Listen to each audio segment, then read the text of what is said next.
And Christina Hunt is our student success strategist, and she manages the retention alert system, and she works with various support teams across the college to ensure that the retention alerts you raise on behalf of your students are answered appropriately and in a timely manner.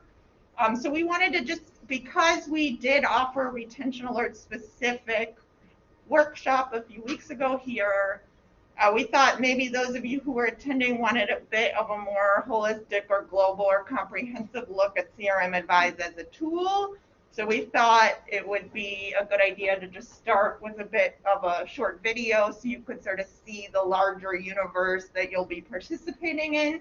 And then I will happily hand this over to Christina, who definitely is the expert here on retention alert. But I do want to give us all a caveat that this is very new to everyone, and we are learning as we go, and we definitely appreciate input and feedback. So I will be taking notes.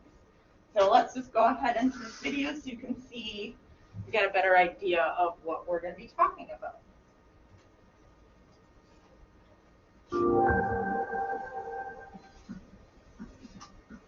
As an advisor, I support a number of students, each with unique needs. It can be a challenge to engage all of them, or even know which ones need my attention the most.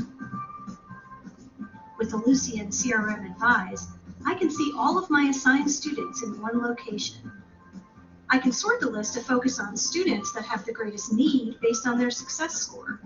This system-generated score may be based on risks in either their profile or academic history, or it could be based on current activities, like changing a major or dropping classes. Advise also makes me aware of any alerts that have been raised for my students. These can be system-generated alerts, notifying me when a student has dropped a course, or even stopped logging into the LMS. And faculty can raise alerts for students in their own courses right from their mobile phone by quickly selecting the student from the roster and choosing the alert from the options provided. Advise knows to whom the information should be forwarded, so the right person or office engages the student. My dashboard keeps me on task. I can see that I need to make a phone call to a student because an alert was raised. I can access the student's record right from my dashboard. I used to have to go to multiple screens and sometimes other systems to get a full picture of my students, but now it's consolidated into one comprehensive view. And since we also use DegreeWorks, I can use the built-in integration to pull up his degree audit right here in Advise. Most importantly, I can see all of the communication that has been sent to him from everyone across campus.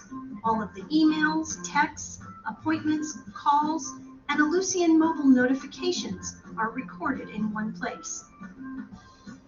As a result of the alerts about Caleb, Advise has initiated several engagement plans. This is my favorite because Advise automates the communication and task assignment, so I only need to intervene if the student has questions or when I've been assigned a task to follow up with the student personally. Whether it's through automated engagement or working one-on-one with Caleb, Advise helps return him to a path of success. As a result of our efforts, his financial hold has been released and his score is already starting to improve. Ellucian CRM Advise helps me engage my students to help them succeed, and that's what it's all about. Do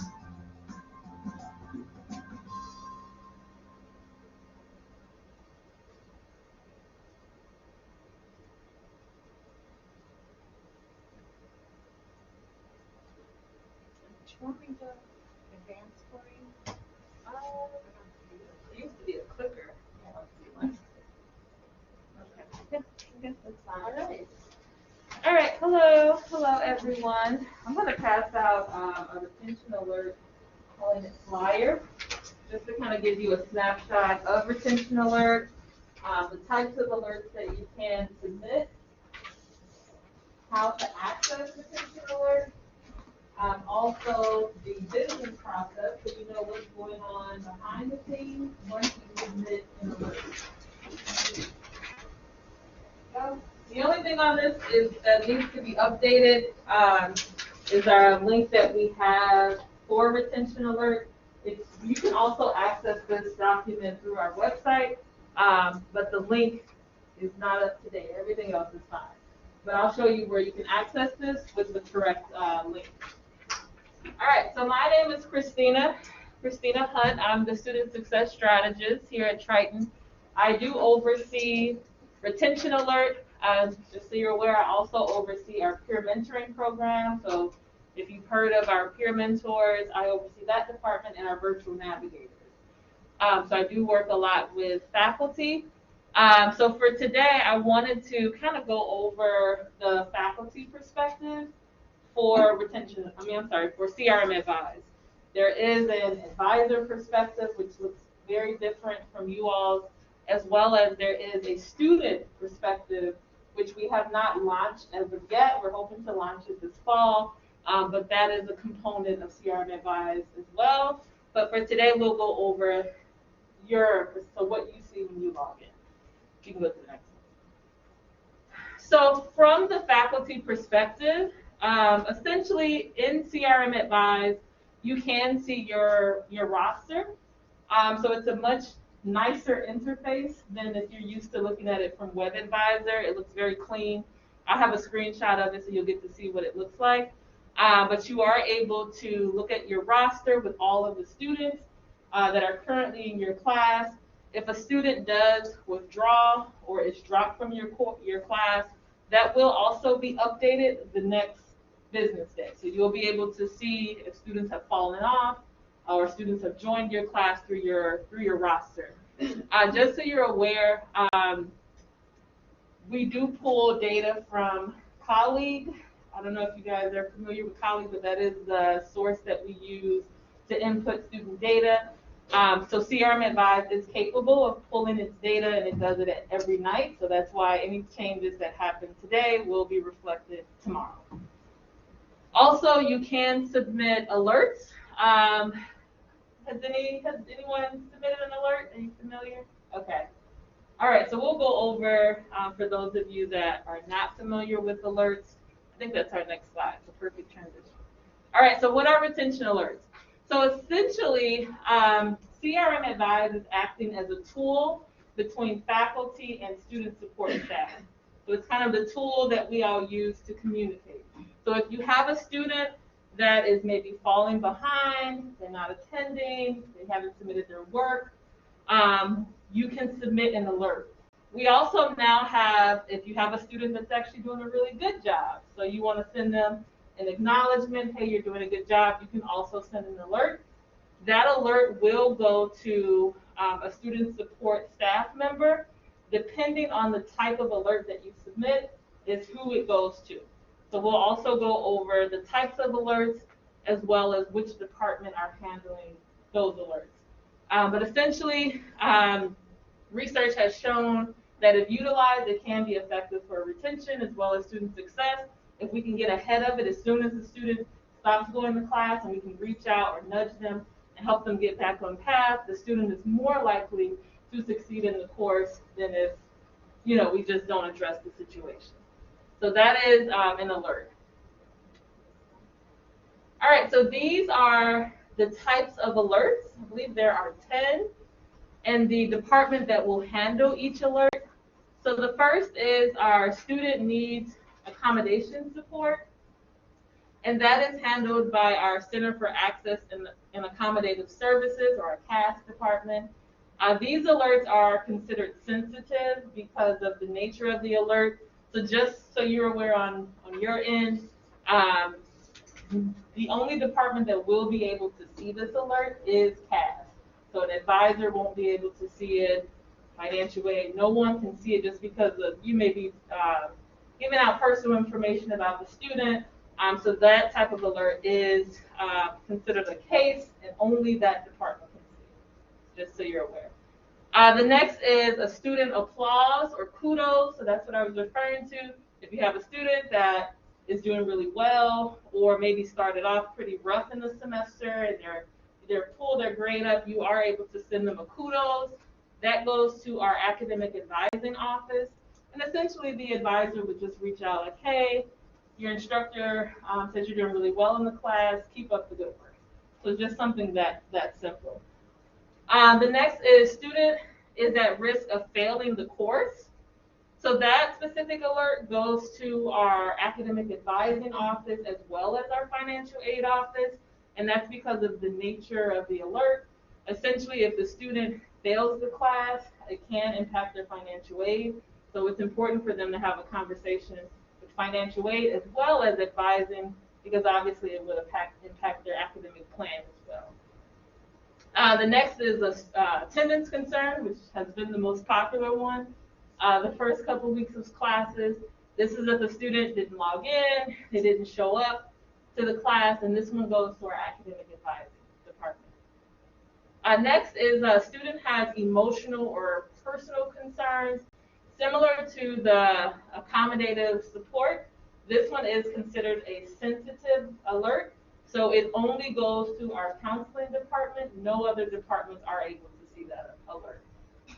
So if you put some notes in that are sensitive, just be aware that only the counseling department will see it. Next is student has low homework, quiz, test scores, or tutoring referral. This goes to our academic success center, which is our tutoring center, and the student will be contacted by our tutoring coordinator.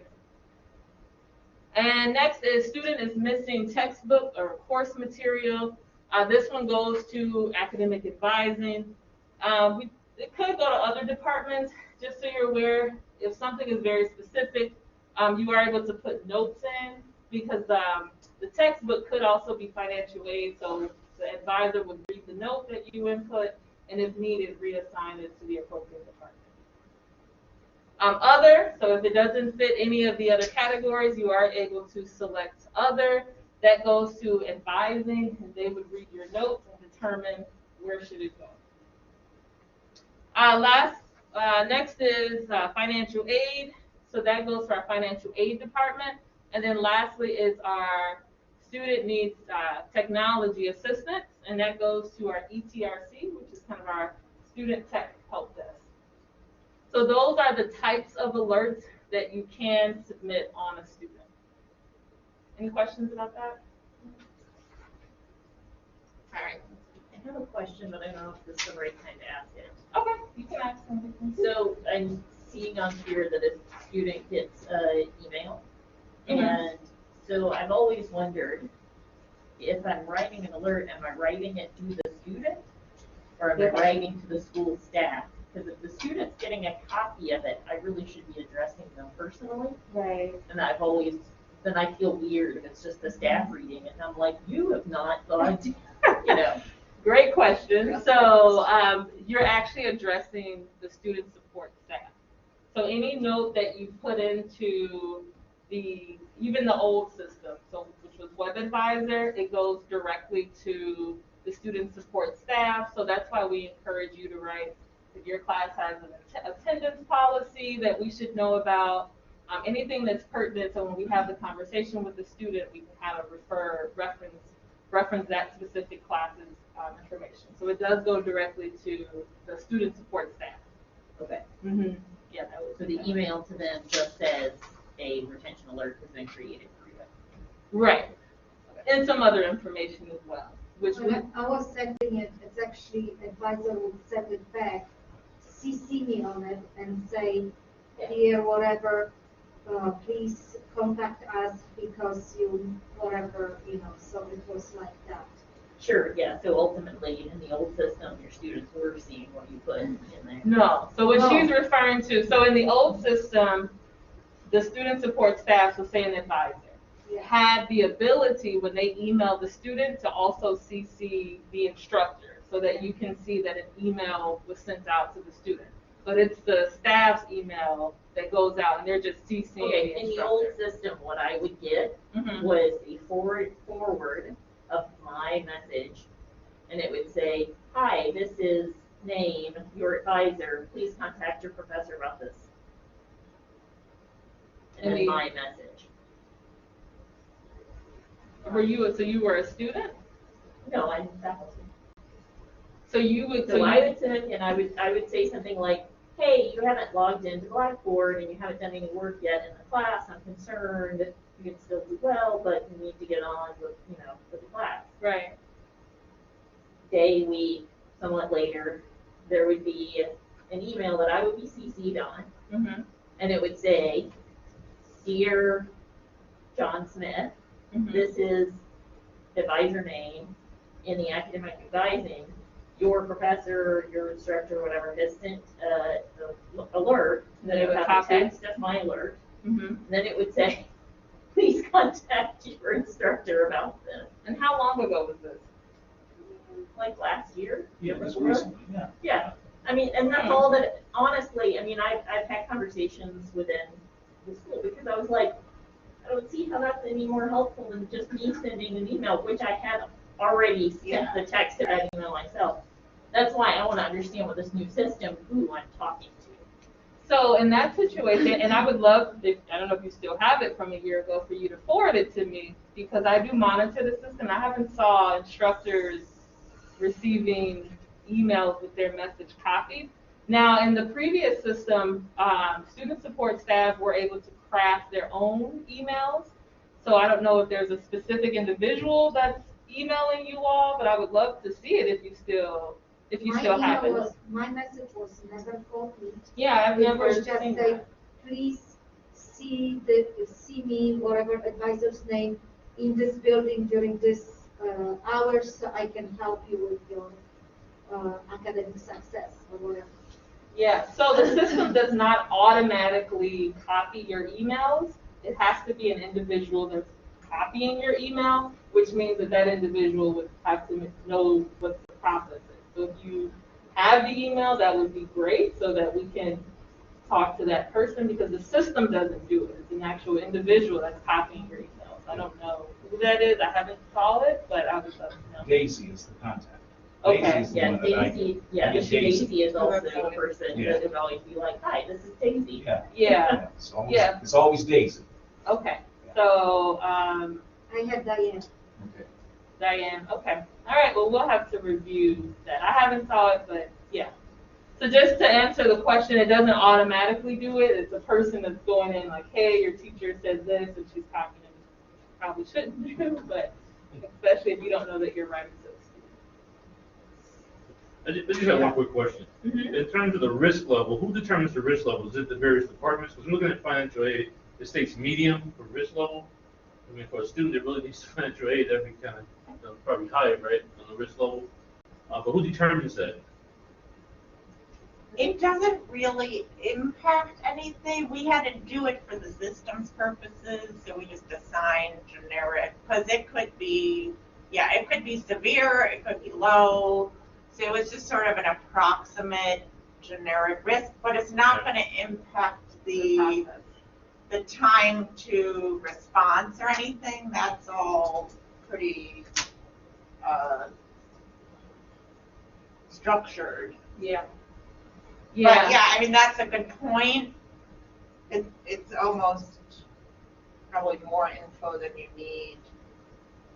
Yeah, because I see counseling That's obviously more is of an high. internal thing. Okay, yeah, because counseling is high, student accommodation is Yeah. high. And financial aid, I'm like, that'd be pretty high too, if the student needs the money, the resources to stay in the school. So, but, okay. Yeah, so the process is the same for all the alerts, as well as what that process looks like and also the time frame. But for Lucian, we had to assign levels, but it's not going to impact how quickly the student is responded to or which department handles it. Okay, all right. Thank you. Mm-hmm.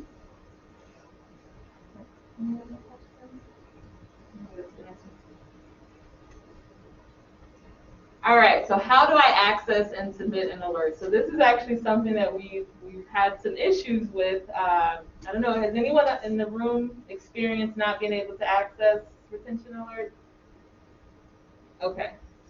You haven't? Okay. Yeah, originally I tried to access it through the link and couldn't get in, and I just Mhm. went to Blackboard and got in directly. Yes. Yep. So I think this is the link for advisors, but there's a separate link for faculty. So that's why in the beginning I made sure I said that. But yes, and there are also, I don't want to tell you the wrong way so that you do it, but there's another way that faculty have been going in. We've been trying to like catch all these hidden links that are in Web Advisor, and I feel like every week we find one. But some folks are going in through class roster, which takes you to your student and then allows you to click on the student, and then it takes you to Web Advisor. So don't do that. The proper way to go into CRM Advise, you can actually now access it on the left-hand side of your Blackboard portal under Instructor, CRM Advise, Faculty Self-Service. So that should take you directly to your class sections in CRM Advise. It should be a direct link.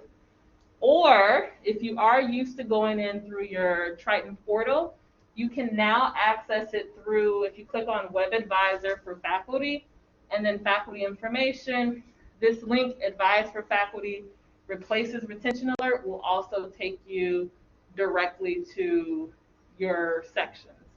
So those are the two ways. I recommend that once you get in, just maybe bookmark it so you don't have any issues moving forward. But those are the two ways that you should access Retention Alert. All right, so once you submit or once you access the Retention Alert, it should take you to this interface. On the far left side, you'll see your sections. This screenshot, this person only has one section. If you teach multiple sections, you should see multiple sections on the far left side. When you click on the section that you are looking for, it should then populate a list of students that appears here. This class only had 2 students. I think this was like a summer class that we took a snapshot of. But you should see your student's name and their colleague ID number. With the new system, you are now able to select multiple students. So if there are 4 students in your class that have not shown up, in class, you can select multiple. One thing to be mindful of is that all of these students will get the same note. So if it's an attendance issue, you can only write 1 note. So just be mindful of that when you're selecting multiple students. On the right-hand side, once you select the appropriate students, you'll see those retention alerts will pop up. You can only select 1 alert. So you can't say attendance and financial aid. You can only select 1 at a time. You are able to select multiple alerts for a student. So if you wanted to then go back in and do attend or counseling or something different, you can. But for this, you can only select 1 alert, and that's because it's going to a specific department. All right, so then next it's going to take you to where you can add your notes. This is what I was referring to. If there's anything specific to your class, like attendance policies or late work policies, you can add this here because this is the message that will be sent to the student support staff. So this is what they will see and kind of what will frame the conversation that they have with the students. From there, you'll get the review and submit screen, which will list all of the students that you've selected or the 1 student that you've selected. Also the notes that you have entered, so you kind of just review, make sure that it all checks out, and then you would just hit submit alerts. You do have the ability to go back and look at your alert history. It'll look similar to this. It'll say the student's, the date that it was created, the student's name, the alert type, and also its status, if it's still open or if it has been closed. You'll also receive a weekly alert summary, which is kind of what it's called. It goes out every Sunday. It says that it's from me. I'm not here on Sundays. It is an automated thing. I get people all the time like messaging me back as if I'm here. But you will get it every week. It basically just says, hey, you've submitted these alerts for this week. This is the status of these alerts. So you'll get that every week. We are also in the process, because as of right now, the alert summary only says open or closed. It doesn't give you the details of what happens in the alert. So we are working through a work process that will send you a summary of what happened, such as I talked to the student, or I emailed, text, and called the student. I couldn't get in contact with them, but just so that you'll have that idea. That takes IT work, so we're in the process of doing that, but that is on the horizon. So you will start to get an email letting you know, hey, this alert has been closed. Here's a brief summary of what happened. So that's to come, but for now you will get what's the status of the alert.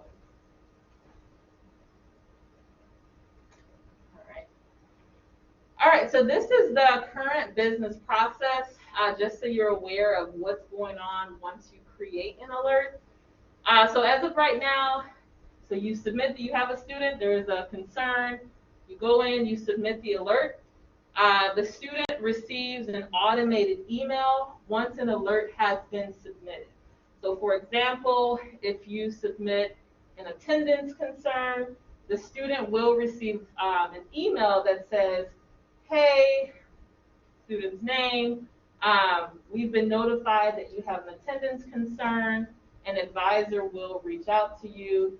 In the meantime, here are some resources such as how to schedule an appointment and some other resources. I can't think of the full template right now, but just letting them know that, hey, there's a concern and someone from this department will reach out to you.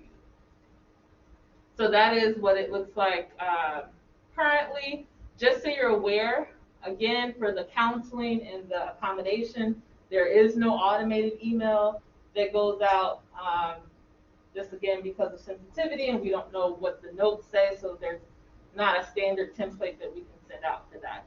So for those for those types of alerts, someone from that department will reach out to the student within 2 business days.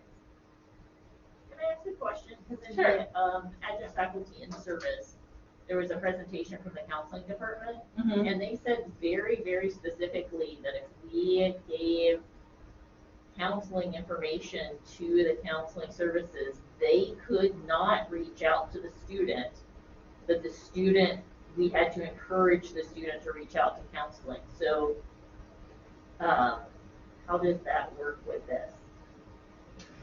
Well, for right now, I guess we'll have to have a conversation with counseling, because counseling has historically been in retention alert, and they have been reaching out. Because, I mean, it was just what they said to us in the in-service was, you can't just call us and say, hey, I'm super concerned about student X, could you please reach out to them? And they were like, can't do it, absolutely cannot do it. Mm. Okay, well. I mean, maybe I misheard it, was anybody else here that knew that training? No, I actually had Mary from counseling and also Lisa, yeah. And they came in and said, by all means, send it to us. So it sounds like it might be some miscommunication. I know that they were in Web Advisor. They've been in there since before I started, but maybe their process is changing. So we'll have to see if anything will change. So if counseling all of a sudden disappears off the alert types, do you know why? I hope yeah. not. Yeah, so We're trying to go the other way. yeah. For sure, I mean, it seemed like at the in-service meeting, it seemed very like, well, you know, like I'm left to just tell a student, like, please reach out to counseling. Yeah. It seemed lame Yeah. on my part. And then counseling, they're actually divided in 2 areas now. They're advising on one end for the first-year students, and then they're counseling for the second-year students. I don't know if that makes a difference with that or not. That was the latest structure is that our full-time faculty counselors are just dedicated to emotional and health and wellness counseling. And the advisors are a separate department reporting to a separate dean, and they advise all first and second year students. So counselors are, because of a statewide push and a recognition for various reasons that you're all very familiar with, there is such a need for counselors to be truly dedicated to counseling that has been a more recent and probably not well enough publicized change in the work they're doing. Yeah. So do you think that leads to confusion with that then, potentially? That shouldn't impact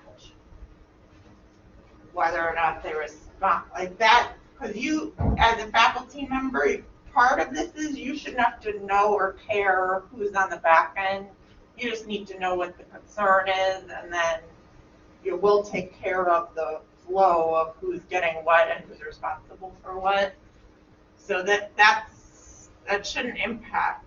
Like if it's an emotional or personal concern, it needs to be handled, and we need to figure out who's going to handle it. So you shouldn't have to worry about that. But I can confirm that first and second year advising is being handled by advisors.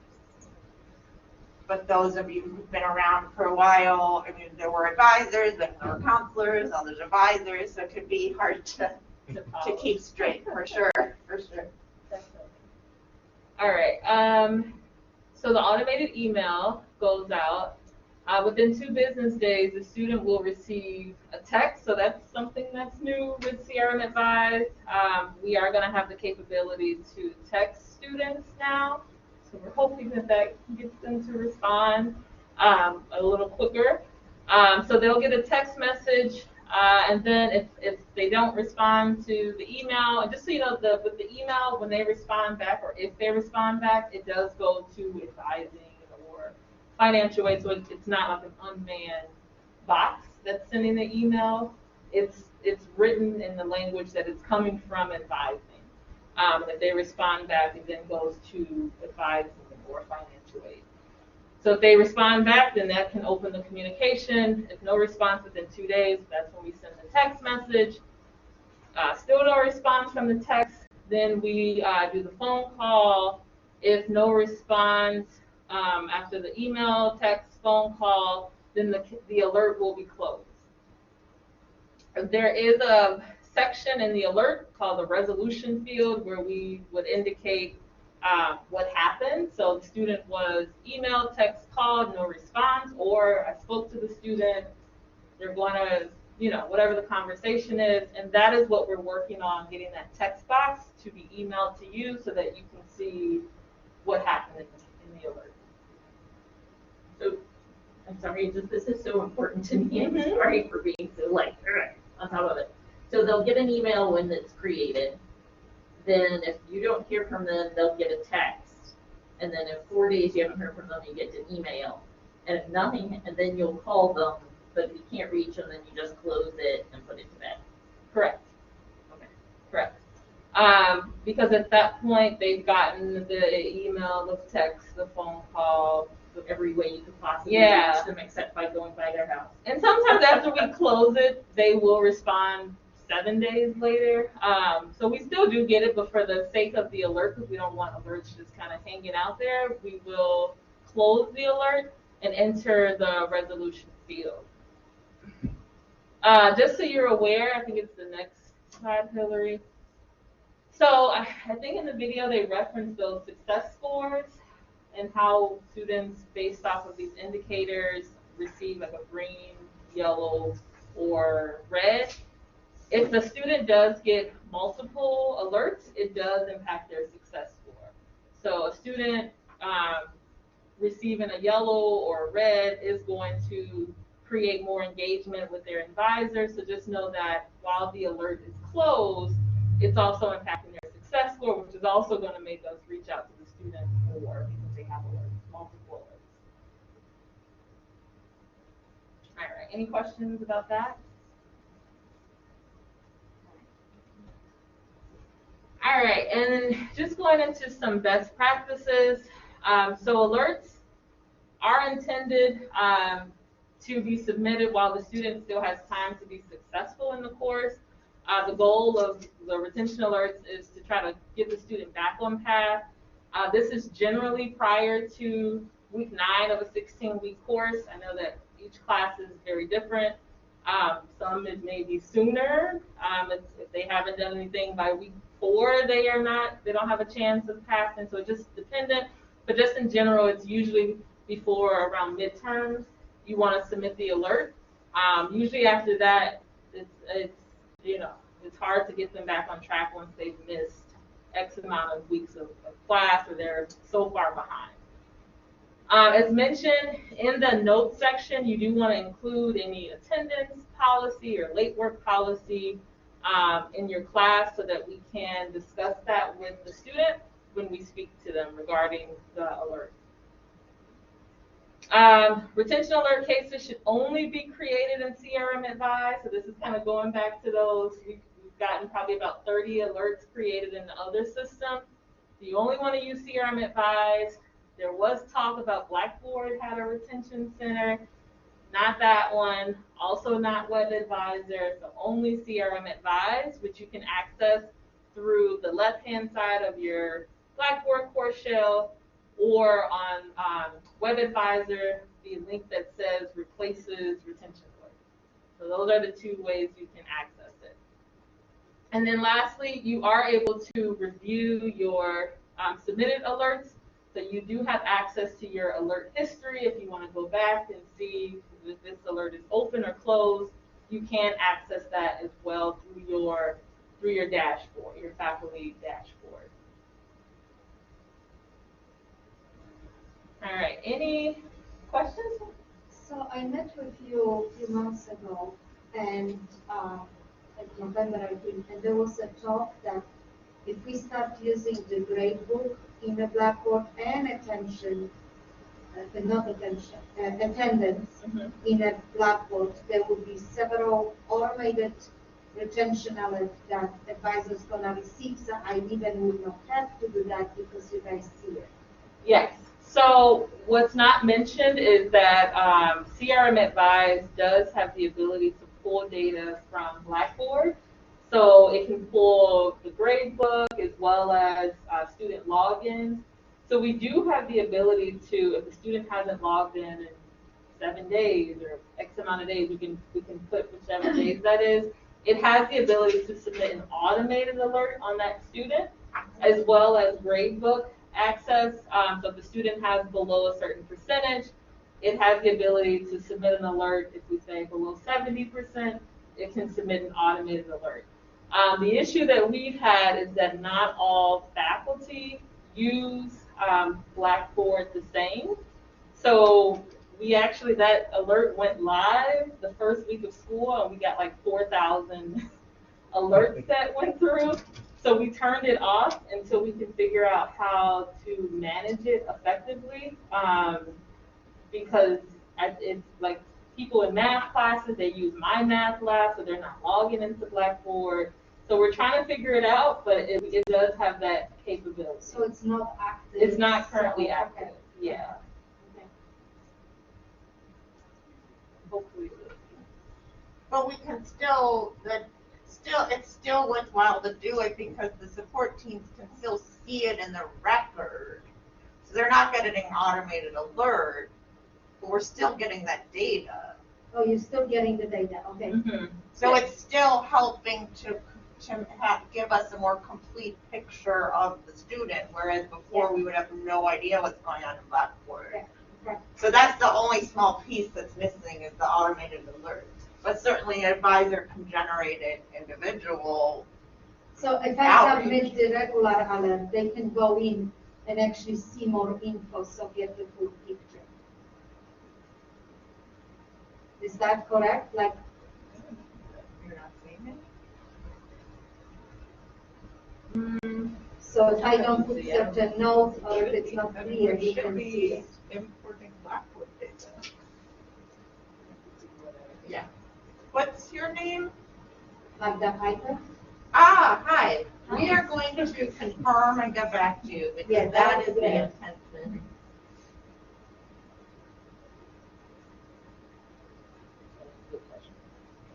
That's my understanding that it's still in. So TBD. Okay. We'll do that. Any other questions about the retention alert piece? Yes. Mm-hmm. So I was looking at the automated email that got sent the last few Sundays. And on February 6th, I have 1, 2, 3, 4, 5 alerts. Mm-hmm. And then Yesterday, I got an email that says, you have no open alerts, the following alert that you open has been closed, and it's just one. So where did those other 4 alerts go? What a mystery. So I'm not sending those out.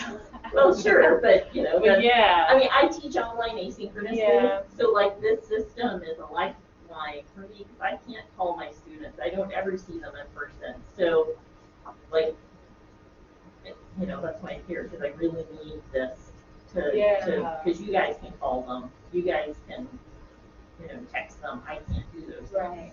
So, Can you forward me those? Well, can you just reply to those emails because it actually says it? sure. They're from you. And my first thing is I'm thinking that the other 3 are not closed because the report only shows you the alerts that you have open for that week. So it'll say for this week of February 13th, you've opened X amount of alerts, and these are the alerts that are closed. So I'm thinking that you did not open any alerts last week, that those are from the previous week, and because those are not closed, maybe that's why they're not there. But I can look specifically at those 3 that didn't show I mean, it up. does say you have no new open alerts. So that's probably, but I mean, Yeah. Yeah, that would make sense. But otherwise, you'd be getting weekly emails saying you have 30,000 closed alerts, so they probably just drop it off. Yeah, it's like, but I think this information that I've gotten here today, which is you're just gonna close them in 7 days, no matter whether you contacted the student, whether you made contact with the student or not, then that makes it less of my concern about whether you got a hold of them or not. They just look like, well, Right. I did the best I could do, Yeah. which I wish there was more I could do, but we're all human. yeah.